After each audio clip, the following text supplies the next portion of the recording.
good afternoon, good evening from wherever you are today watching my video cast.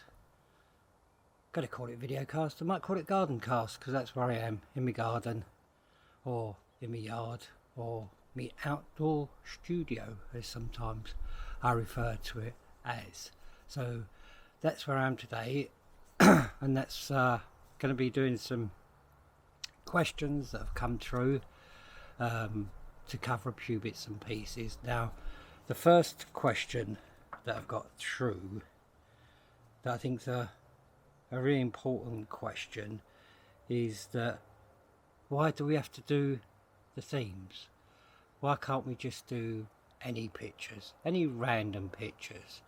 Well, the reason we give you the themes to do is so that we've got a consistency running across the board, so that we can look at people's images that have done for colour and people's images that they've done for texture and so on and everything else. So, you know, if an external examiner was looking at the work, they'd be able to get some kind of guidance as to how, you know, it led across the theme of what we're doing. So that's the really important aspect to it, and it's to give you the challenges as well, to go and find an image that you think's texture, and to go and find an image that you think colour and stuff like that. So if we just said, oh, go and just take any pictures, you're not getting as much of a challenge as this if you've got rules to abide by. So that's one of the very important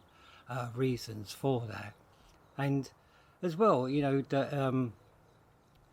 the stuff that we've given you, texture, colour, repeating elements, you know, patterns and those things, those are the basics of photography. Those are the elements that go to make up any photographic image, and you need to understand those elements so that you can start to build on your photography and start to develop your photography and start to do really better with your photography.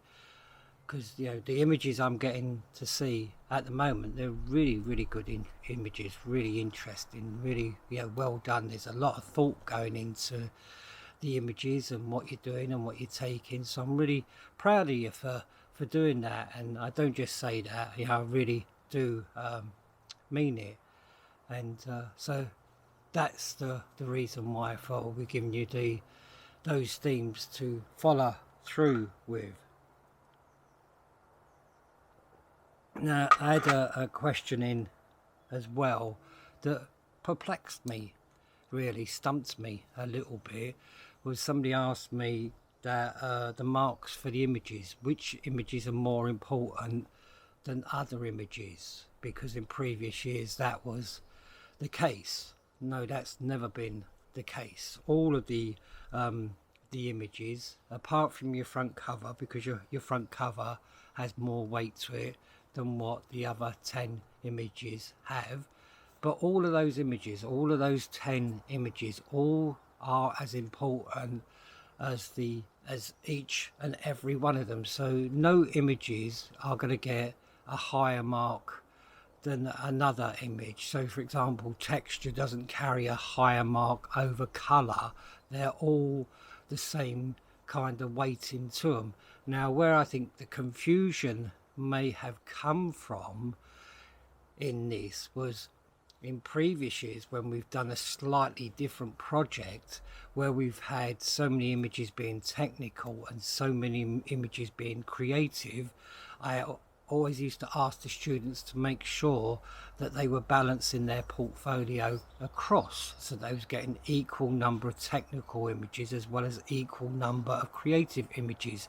But a technical image never gained more marks than a creative image, and a creative image never gained more marks than a technical image. So the 10 images that you've got are all weighted the same. So there's nothing that one image will gain more marks than another image. So I just wanted to clear that up, you know, with anybody thinking that is the case. No, it's not. Yeah, I forgot what they are now. Texture and repeating elements and pattern and colour leading lines, I'm not is it leading lines is the front cover one, sorry. So leading lines has got its own mark, but then the others, pattern, texture, colour, repeating elements, all of those are all, you know, exactly the same. They're looked upon exactly the same. Not one covers more than another one. So that was an interesting question. So, and also about the written part of your portfolio. Now, I've only got one stipulation with the written part, and I've said it all along, is just don't put in a large block of writing on one page. Just don't put 700 words in as a large block. Spread it out throughout your portfolio. Be creative with the way that you lay out the written part as well as the images. So the last thing I want to be seeing is opening up your portfolio and there's a page just full on writing. You know, think about your layout and how you're constructing it and how it's going to work together and how all of those elements are going to work together. So that's, you know, how I'd like to see it. Technical data, yes, we do want to see technical data, and technical data should be as close as possible to the image that is on that page. Excuse me, that's on that page. So if you put the texture image in, I don't want you putting the technical data for the textured image 4 pages later. It's got to be as close as it possibly can to the image, and that's the part about you looking at your layout, designing your layout. Now, the only image that we don't require technical data for is the leading lines, the front cover.